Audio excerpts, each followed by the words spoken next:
Bom dia, hoje é dia 19 de maio de 2020 e bem-vindo ao canal Livros Online Rick, e eu espero que vocês estejam tudo bem, tá? E já aproveito para pedir para vocês se inscreverem, curtirem o canal, comentarem e vamos pro vídeo. Tchau!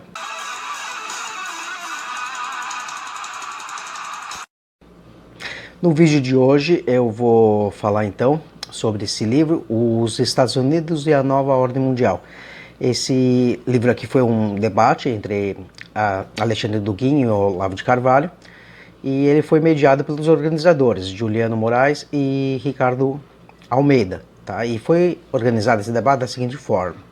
Na primeira parte foi perguntado aos dois, né, qual é o papel dos Estados Unidos na nova ordem mundial, e na segunda parte houve as réplicas, as tréplicas, e na terceira parte as conclusões. Tá?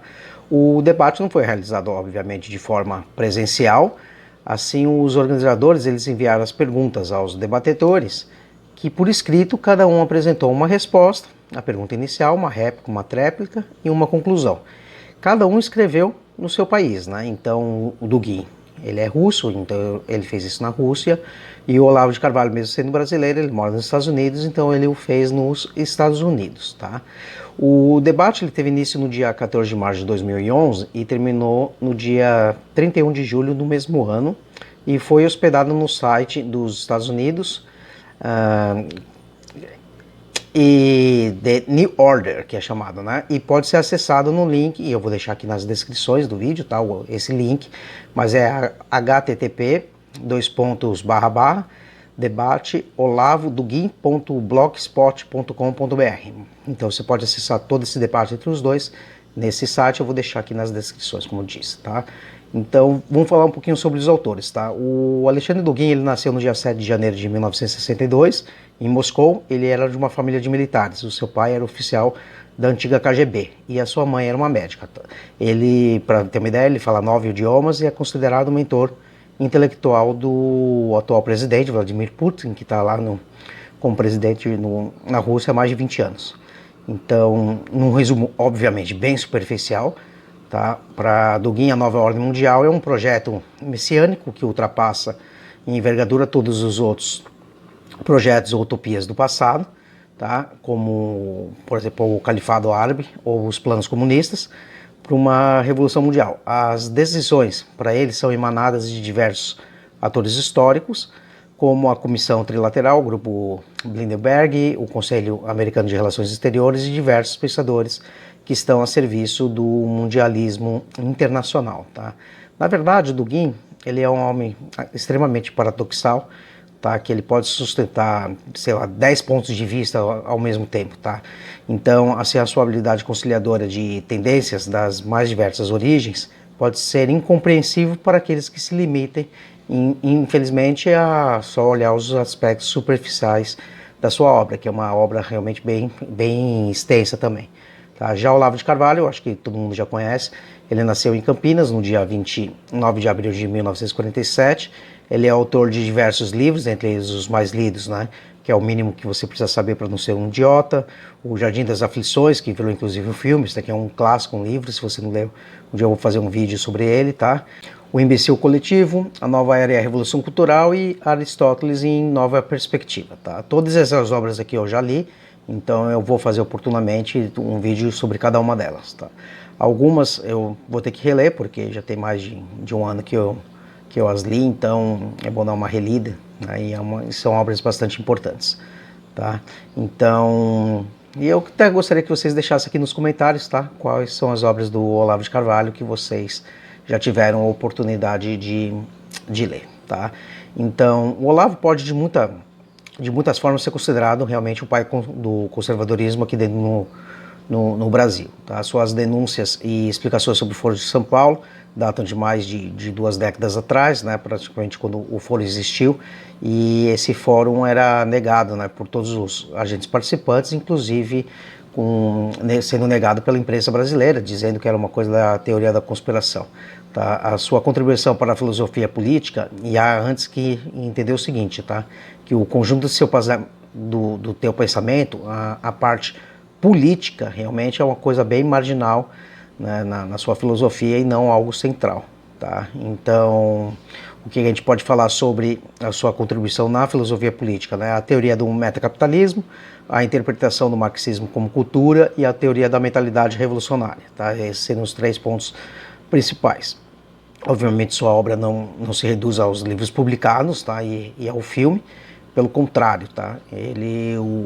O autor, ele possui aulas, né, no curso de filosofia, e até ele próprio disse, se elas fossem compiladas, ele teria que ter mais ou menos, sei lá, umas 10 mil páginas, entendeu, de seus escritos, né? Ele próprio disse que daria quase 10 bíblias, né? Então muito mais de 10 mil páginas.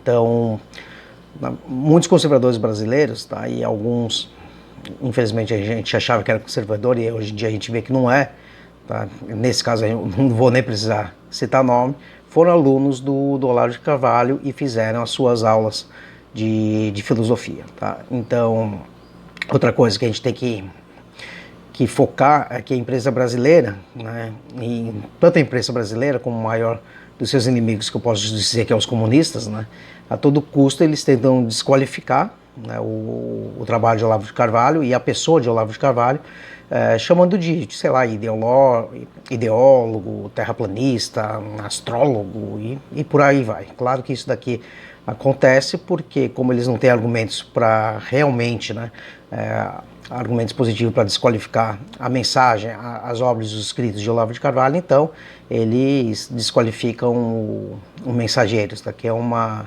coisa típica, né, obviamente, de pessoas que não têm qualificação alguma, né, então eles têm que fazer dessa forma. São pessoas sem escrúpulos, né. Então, focando agora no livro, né, a gente percebe que inclusive Dugin, durante esse debate que virou livro, ele em uma parte, né, do livro ele faz isso, sabe? Ele tenta começar a desqualificar o autor, porque os argumentos do Olavo de Carvalho são realmente muito imbatíveis, tá?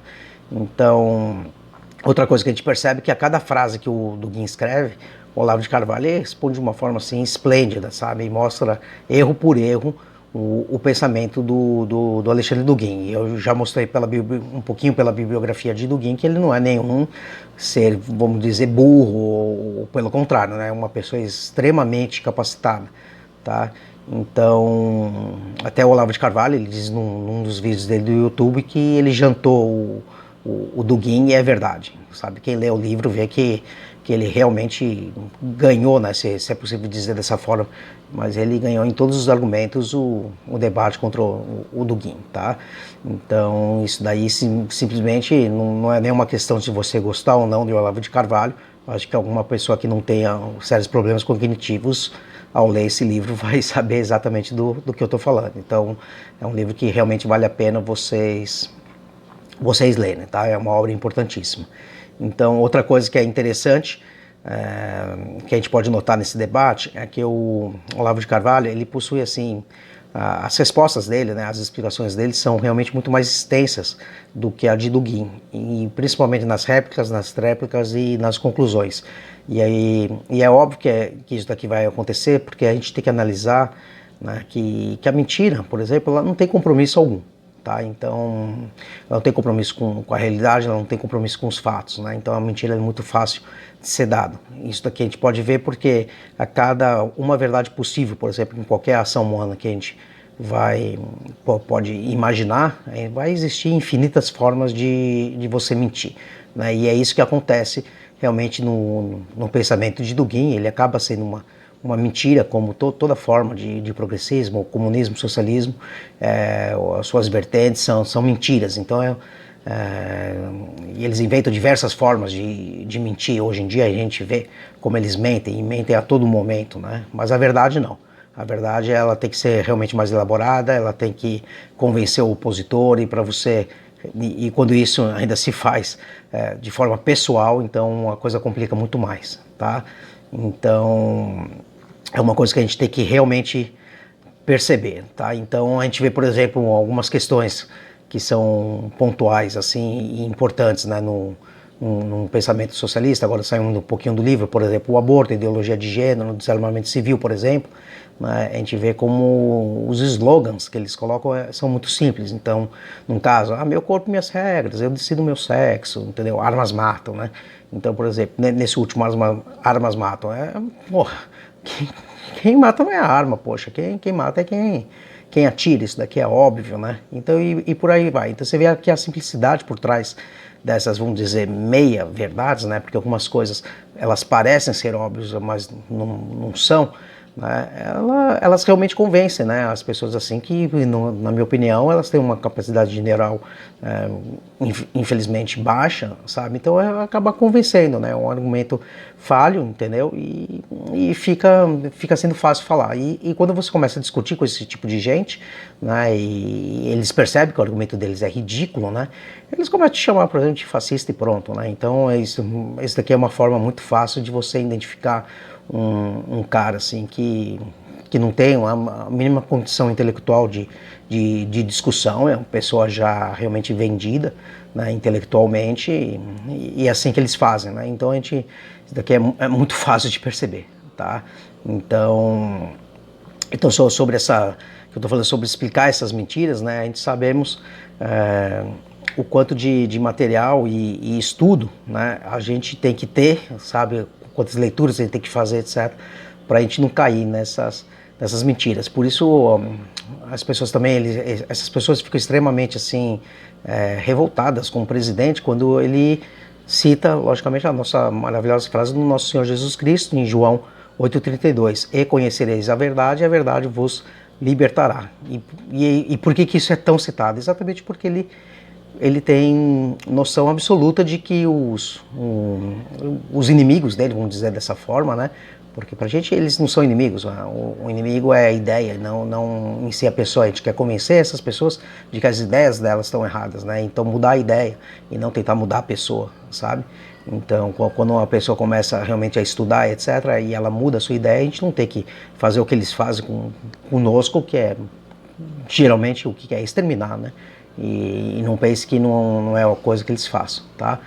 Então, nesse livro você realmente percebe todo esse caminho que é descrito, né, sobre a construção das verdades. Isso daqui é muito interessante ver como o Olavo de Carvalho ele faz isso de uma forma realmente primorosa, tá bom?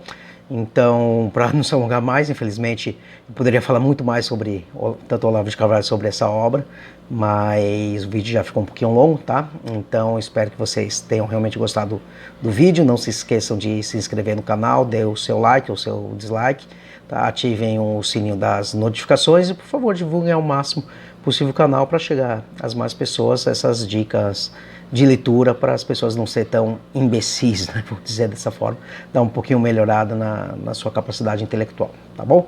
Que Deus abençoe todos vocês, até o próximo vídeo, tchau, tchau.